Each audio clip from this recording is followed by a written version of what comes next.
Further on components of IPM, we look at suppression. Suppressive pest control methods aim to reduce pest population levels.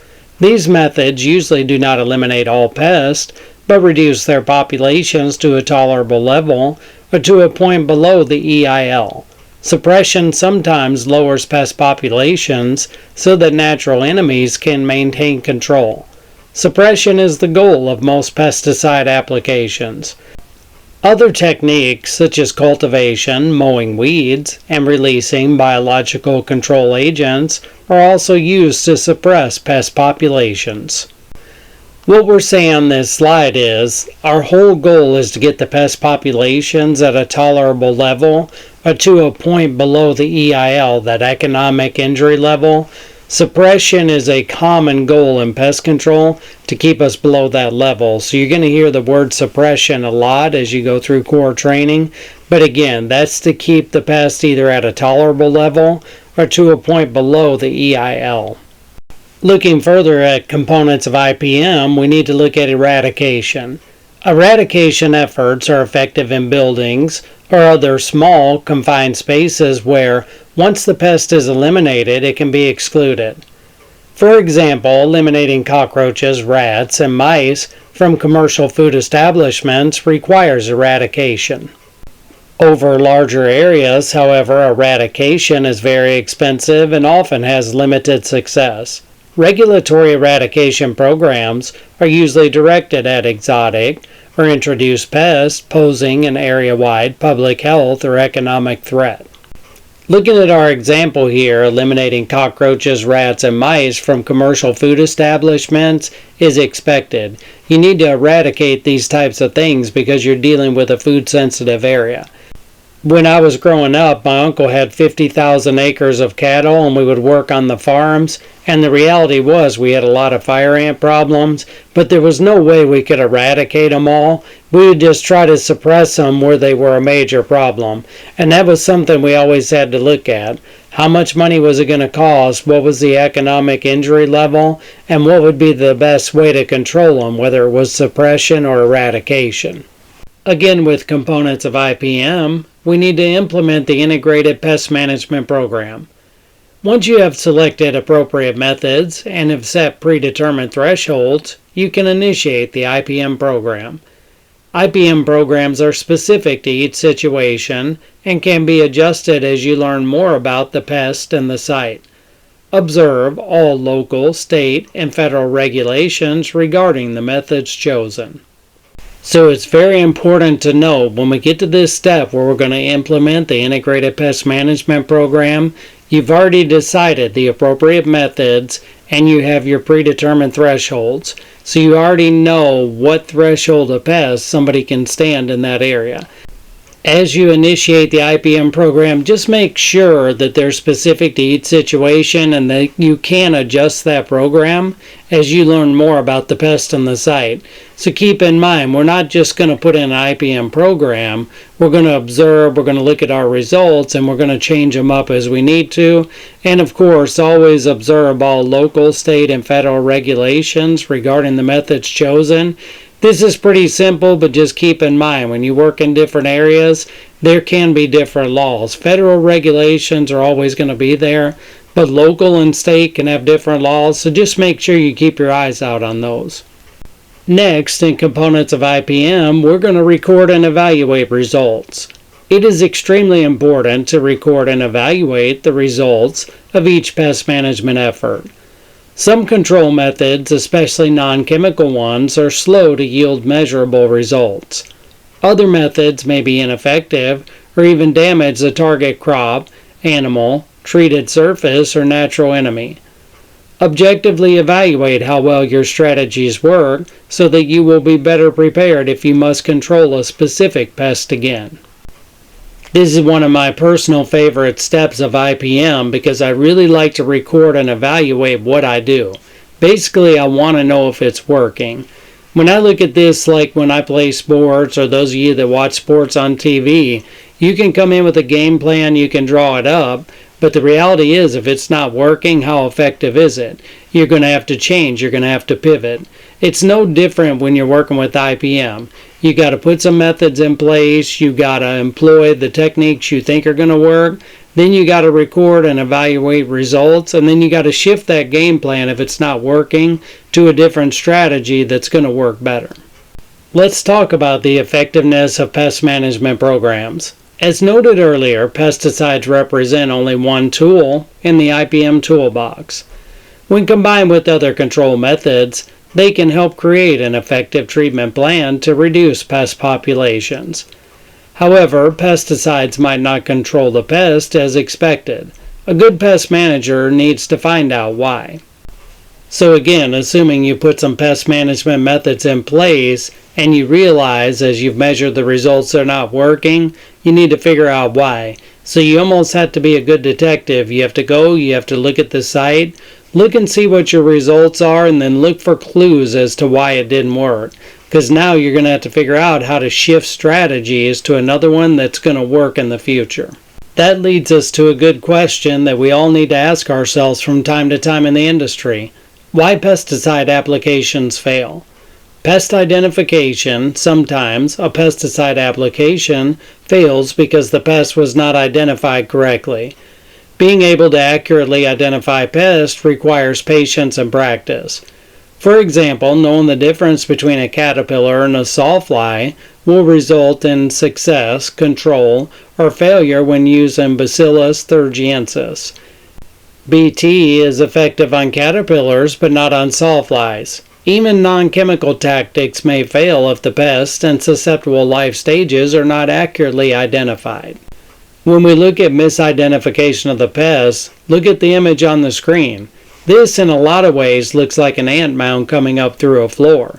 This is a real hardwood floor, so in reality what we figured out when we swept it away was there's a kick-out hole of drywood termites coming through that floor.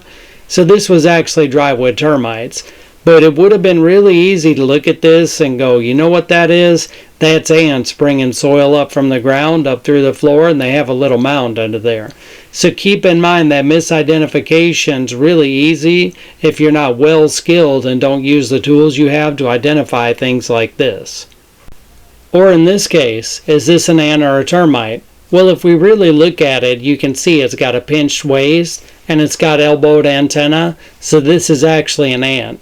Interestingly enough, this is a big-headed ant, denoted by the big head, but it's something where a lot of people that weren't well-versed in the industry would look at it and go, that's definitely a termite.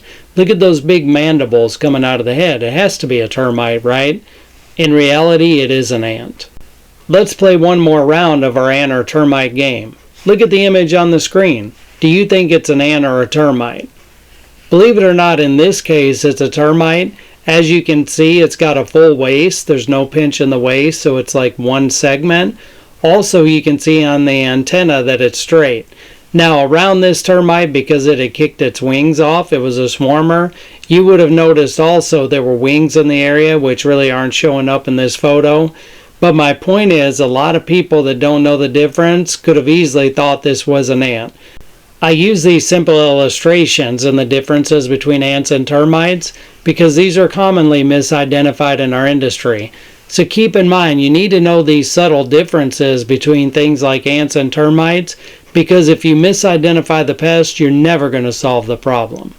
Let's look deeper into why pesticide applications fail. Let's look at dosage. You need to make sure that you have applied the correct pesticide at the correct dosage according to label instructions. Or correct use. Some herbicides are formulated to kill grasses, others for broadleaf weeds, and still others can kill both types of weeds. Always read the pesticide label to see if the target pest is listed. So we need to make sure we use the correct dosage. As we talk about in these courses all the time, the label's the law. If you're not following the label, you're outside of the law. But there's a bigger thing to that too. The reality is that these products have been tested and formulated for a certain dosage to be effective. So we always have to make sure our dosage is correct. We have to make sure the product is being used for its intended use. So if you're using a herbicide like we talk about here, that's made to kill grasses or using one for broadleaf weeds, you're going to get two different outcomes. So you can definitely possibly use one for broadleaf weeds that doesn't kill the grass, but also if you're using one that just kills grass, it's not going to kill the broadleaf weeds. So make sure you understand the intended use of the pesticide or herbicide you're employing. Why pesticide applications fail. Application timing. Other applications fail because the pesticide was not applied at the correct time. The pest may not have been in the area during the application, or it may have been in a life cycle stage where it was not susceptible to the pesticide. Insects are usually more vulnerable when they are immature, and weeds are most easily controlled before they flower and go to seed. Also remember that current pests may be part of a new infestation that developed long after the chemical was applied. A lot of this goes back to identification of the insect or weed or whatever you're looking at. You need to understand treating it at the right time, but you have to understand what you're looking at first. So just keep in mind, certain weeds, certain insects are going to be more susceptible in different life stages. Actually, some things can't even be killed in certain stages because they're protected. So you always need to understand, you identify them, then look at the timing of the application to make sure you're hitting them at the right time. Continuing to look at why pesticide application fails, one thing we need to talk about is application equipment. Concealed pests under leaves or bark, in the soil, or within stems or fruits are difficult to reach. This means that knowing the best type of application equipment to use is very important. For example, use an air blast sprayer for pests hiding under apple tree leaves, but a granular applicator during planting operations for soil-dwelling agronomic pests. I think this is pretty easy to understand that obviously the type of application equipment you need is going to be very important. If you're doing a mosquito control application, you're going to need something with a finer droplet size than if you're doing a termite application and spraying termiticide into a trench. So just keep in mind that you need to make sure you have the correct application equipment for the products you're using. Another reason why pesticide applications can fail is environmental conditions. In general, do not apply pesticides just before a rainstorm. The pesticide may be washed off target plants and away from the application site. Temperature extremes and windy conditions can move pesticides away from the target pest and site. One thing you have to think about is, what is the weather forecast? So as many of you know, it could be a bright sunny day outside. Where I live in Florida, it's very common for it to be bright and sunny at 10, 11, 12 in the morning, 1 o'clock, 2 o'clock, even up to 3 o'clock. But especially in the summertime in the afternoon, we can start getting heavy rains by 4, 5, 6 o'clock. So you have to think to yourself, if I put a pesticide out at 2:30, and especially if I'm seeing storm clouds in the distance, is this going to be an issue? Is there going to be a storm? Is there going to be heavy rain that's going to cause runoff? We need to look at the forecast. The forecast is priceless. How many places now can you get a nice 10-day forecast, even hourly forecast? You can really look day to day and see what the forecast is and make sure you're not putting pesticides out at a time when you know rain is going to be imminent in the area. Looking a little further into why pesticide applications fail, we need to look at pesticide degradation. Pesticides may degrade when stored. Under some conditions, pesticides can change into a form that is ineffective. This might be due to the age of the product or the pesticide storage conditions. For example, granular pesticides stored in wet or very humid conditions will draw moisture. This may cause clumping or possible deactivation of the pesticide.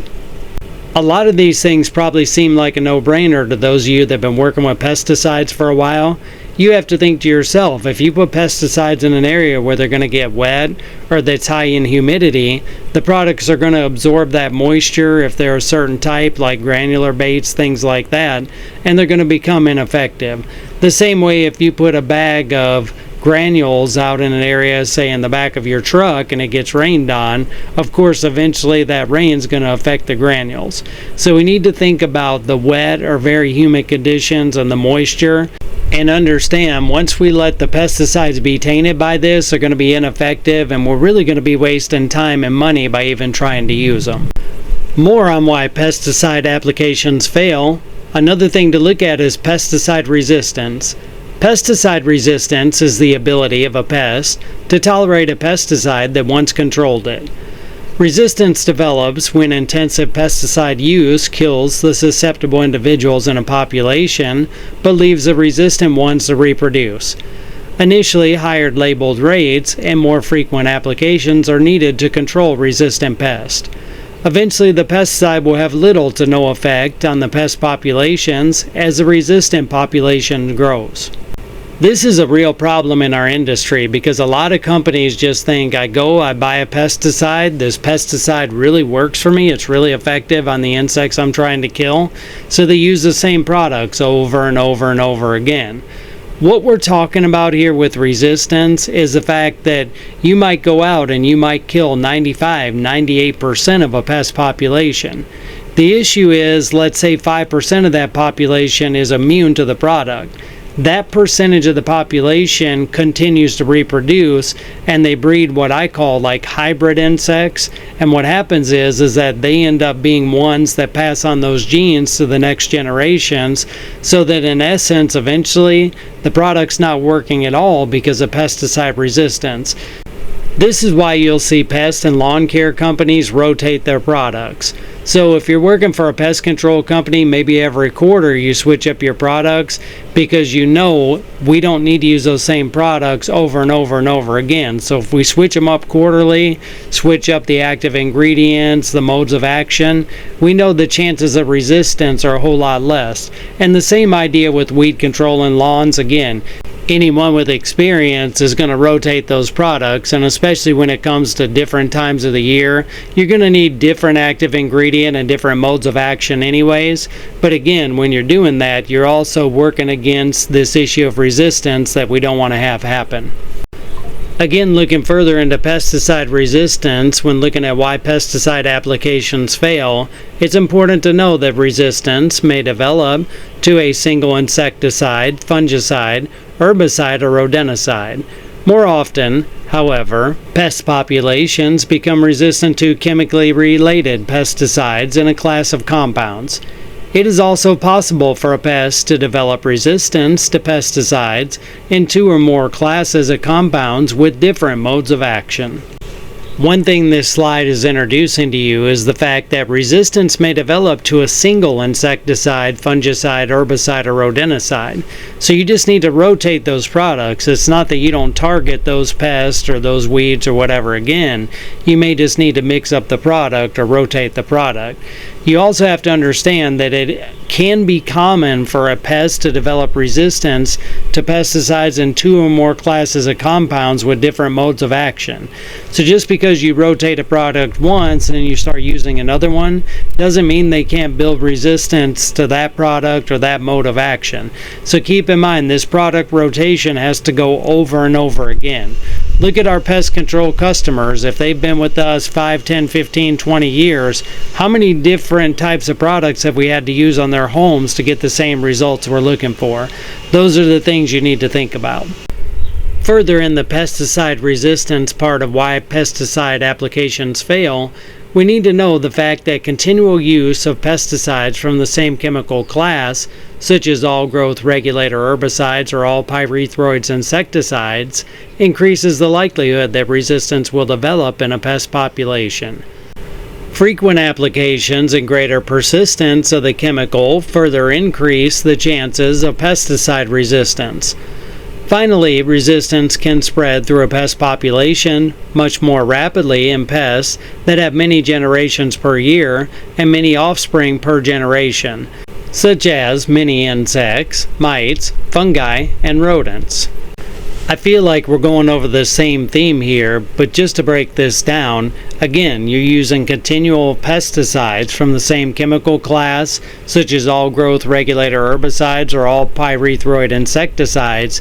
You're obviously increasing the likelihood that resistance will develop in a pest population. As you understand that, then you have to think about the fact that frequent applications and greater persistence of the chemical further increase the chances of pesticide resistance. This goes back to why we don't continually go out and spray products on somebody's property over and over again. People call up 5 days after the application and tell you, oh, it didn't work, I still got a problem. You don't want to continue to go out, keep putting down the same products, and then build this resistance that's going to cause you a major problem in the future. Also, the quicker a pest population reproduces and the more offspring they have per generation, the quicker they can build the resistance. And as we talked about here, many insects, mites, fungi, and rodents do reproduce very quickly, so the chances of resistance to build up are a lot quicker and things like that. More on pesticide resistance, we need to know that several pest management tactics help prevent or delay the occurrence of pesticide resistance.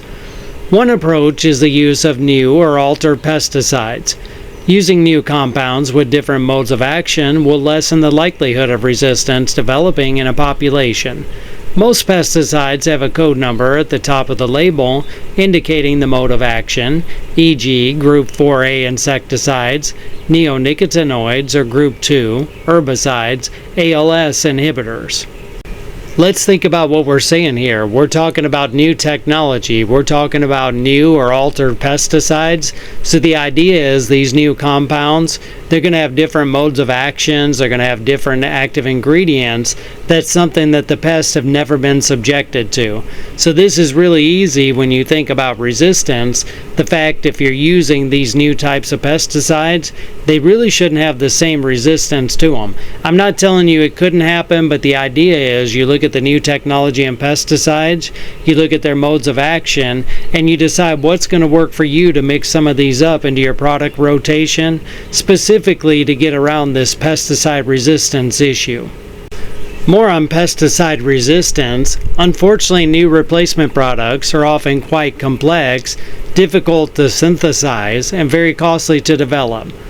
Moreover, they have very specific modes of action which can rapidly lead to the development of resistant pest populations even after limited use is in the field. No longer can we expect to respond to pesticide resistance by merely substituting one pesticide for another.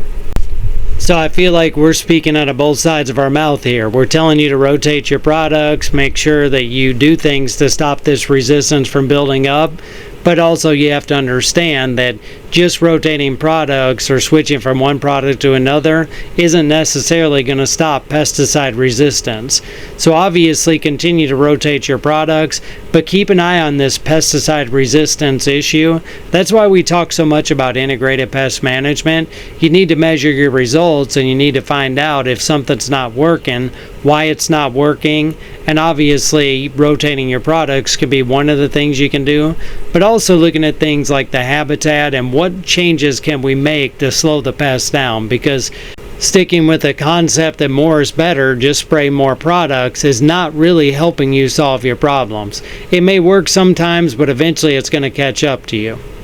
As we look more into why pesticide applications fail, you need to know that changing pesticide use patterns is an important step in preventing resistance. When dosages are reduced, fewer pests are killed, so the pressure to develop resistant pest populations is decreased. Applying pesticides over limited areas reduces the proportion of the total pest population exposed to the chemical. The result is a large pool of individuals still susceptible to the pesticide. This tactic tends to delay the development of a resistant population because pesticide-susceptible individuals continue to interbreed with resistant ones, thus diluting the resistance in the population. Also, treating alternate generations of pests with pesticides that have different modes of action decreases the selection pressure for resistance. Of course, we've talked about this earlier, changing pesticide use patterns and mixing them up some, but also when dosages are reduced, fewer pests are killed, so the pressure to develop resistant pest populations is decreased. So keep in mind too, you need to look at your dosages. Now, when we talk about dosages, always follow the label. No matter what you do, the label is the law and you have to follow the label. But keep your eye on dosages and look at the different rates you can use a product to understand if it's going to make more sense to use it at a different dosage rate based on the pest you're trying to kill. Looking at our final slide on why pesticide applications fail, we need to know that managing pesticide resistance is a critical aspect of integrated pest management. Monitor pest populations carefully and treat only when necessary, instead of on a schedule. Good pesticide application records are another important part of resistance management. Pesticides are more effectively managed when treatment history is known. Resistance must be detected when it is at a very low level. It should then be controlled by using all available pest management techniques to extend the useful life of our current pesticides. We keep going over some of these same topics for a reason. You need to make sure you monitor pest populations carefully and treat only when necessary. This is one way to make sure pesticide resistance doesn't become a problem. The other thing is, look and see if you can figure out when resistance is detected at a very low level. It's going to help you understand when you need to rotate the products or when it's not working. So just make sure as part of your regular pest management program on any of your accounts, you're watching these types of things so that the resistance doesn't build up and become a major issue before you figure it out. In summary, successful pest management program begins with proper identification of the pest. Choosing the appropriate pest control method depends on recognizing and understanding the pest, its life cycle, habits, and habitat. Integrated pest management programs attempt to balance the need for pest control with the desire to protect the environment from pesticide contamination. Monitoring is critical to knowing where pests are located, when to act against growing pest populations, and what type of control measures to use.